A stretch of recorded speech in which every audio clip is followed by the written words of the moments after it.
A new digital company launching on Grand Bahama. Police officials recovering stolen items in the West. And a fairly new organization preparing to host a legal forum. The Bahamas Tonight Northern Edition starts now. This is the Bahamas Tonight, the Northern Edition. Good evening, all. I'm Shashina Wolf-Farquharson. As always, it is so great to have you with us.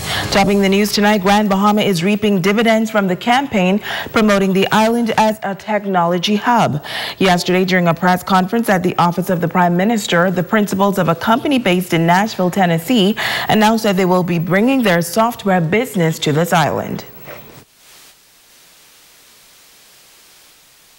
A grand day on Grand Bahama as a leading software and web development company based in Nashville, Tennessee, announced plans to launch its operations in the Bahamas on Wednesday evening. According to Minister of State for Grand Bahama, Kwesi Thompson, Dev Digital will open offices in Nassau and Grand Bahama. However, the company will be headquartered in Freeport. He says this is a true example of the benefits of the Commercial Enterprise Act. We are extremely pleased to have with us the principals of Dev Digital Software Company. They are and have fully taken advantage of the government's Commercial Enterprise Act. Grand Bahama is experiencing the significant benefits of the Commercial Enterprise Act.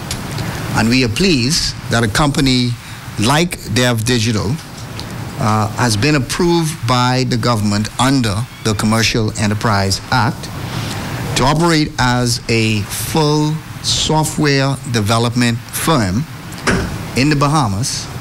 And particularly, we are pleased that they are going to look to have a location in Grand Bahama. With over 1,200 projects and counting, Dev Digital provides technology services to companies ranging from startups to Fortune 500 companies. Founder Peter Markham says the Bahamas was a natural fit for the global brand.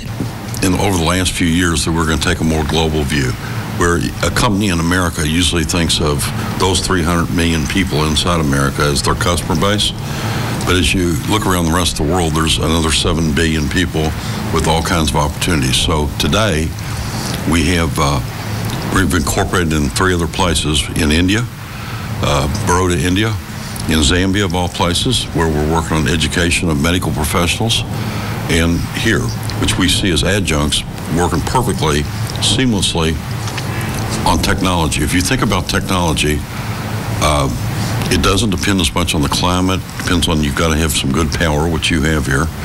The climate is helpful. I mean, it's attractive to people to be here. They pay money to come here. So we think that this is a natural place to end up developing programming operations outside of the United States, but in a similar time zone to the East Coast of the United States. That was a big attraction to us, along with the incentives that y'all begun working out.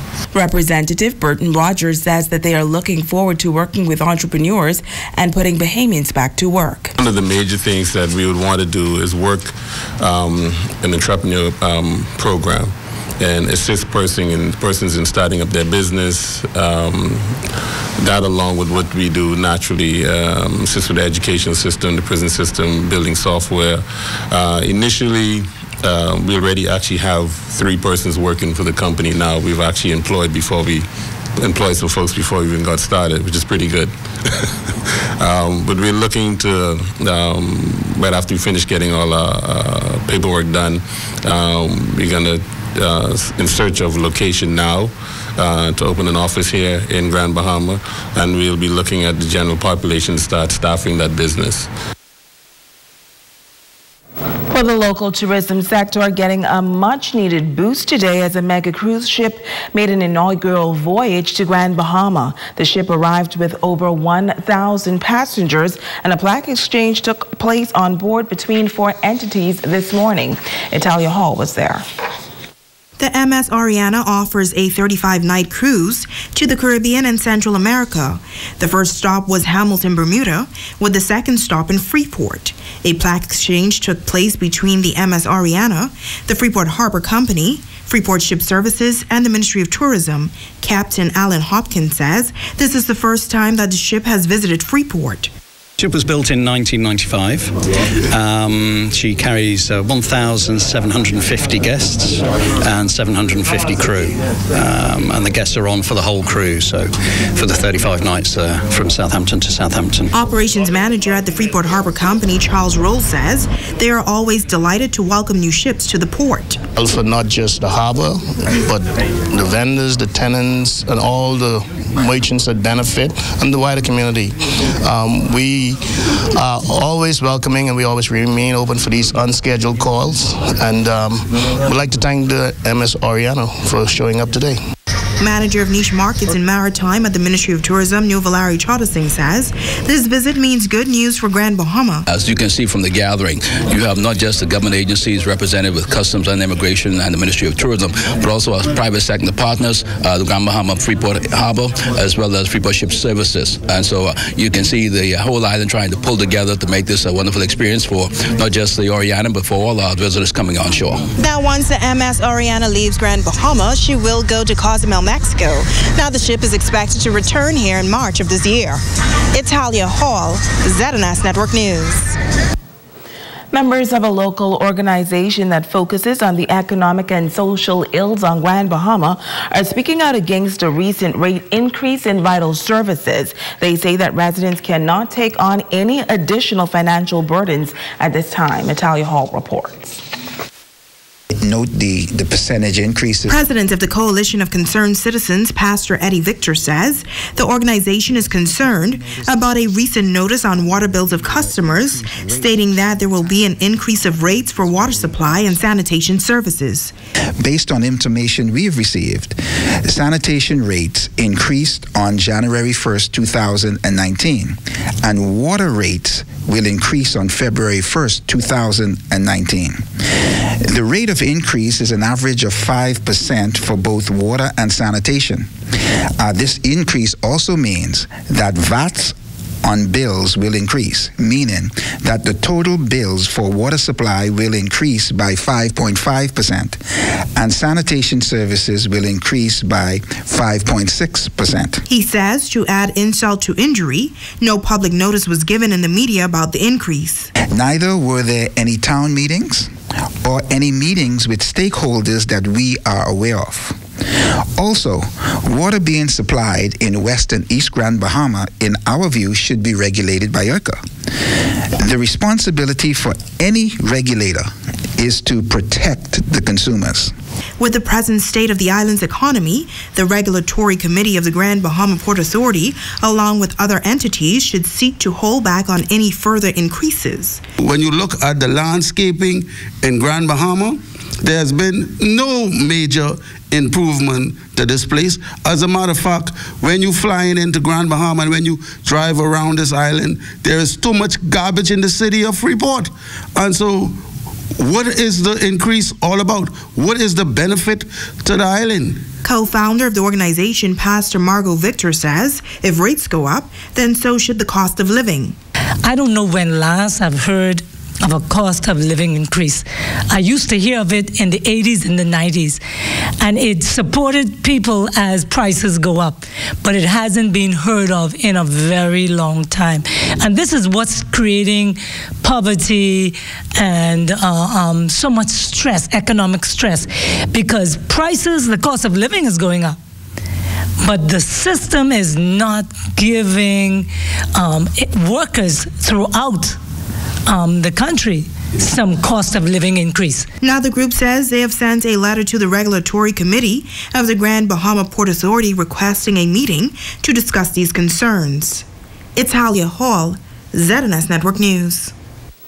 Police in West Grand Bahama making significant strides as they continue the war on crime in that district. Megan Shepard has the details. Police in the Western District recovering a number of stolen items in the past few months.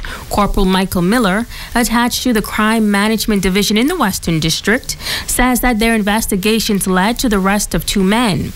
They were hauled before the courts on several charges, including housebreaking, shop breaking, and stealing from various churches in the community. We recovered a number of items that were stolen from various business places, some homes, and also from persons themselves. We have also returned several items to various persons and businesses that verified that those items belonged to them, that they needed to run their business. Miller is admonishing persons to be vigilant. He also says that residents should keep paperwork which can identify their items if necessary. The good thing about it is we had quite a number of persons bringing in their original papers with the various serial numbers. We encourage that, and persons have been doing that. Marking is also important. However, the criminals they're keeping up with the times as well. We've had incidents where persons mark their items with various markings, and persons steal them and they put various markings on them as well. So we are encouraging persons, keep the original papers. They have the serial numbers, various description. And to those who purchase stolen items, Miller says that this too is an offense. You might say you're not a criminal. You might say you're not a thief. But if you're going to purchase these items from these persons, you're just as bad as these persons. And that's one of the problems we have now. These guys, they know for a fact that they have a market out there that they can go and sell these items off to. So that's going to encourage them to continue stealing.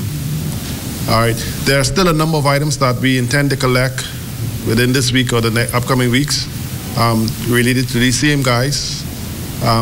There may be more persons being charged for receiving. All right. We're trying to avoid putting a number of persons before the court. However, if that is what it takes to get the point across that we want this to stop. If the guys don't have anybody to sell these stuff to, chances are they won't bother to try to steal these items. Megan Shepard, STDNS Network News. And still on news from the crime beat, 2 Grand Bahama men hauled before the court today to face a number of charges. 28-year-old Wellington Adderley of West End and 36-year-old Lofton Rigby, also of West End, were arraigned before Magistrate Gwendolyn Claude in the 8 Mile Rock Court on 8 counts of stealing, 3 counts of housebreaking, 6 counts of shop breaking, and 1 count of causing damage. The men pled guilty to the matters and were both sentenced to 10 years to run concurrently. The matters were reported to police between October 2018 and this month in the West End District. You're watching the Bahamas Tonight, the Northern Edition. Stay with us. There's more news right after the break.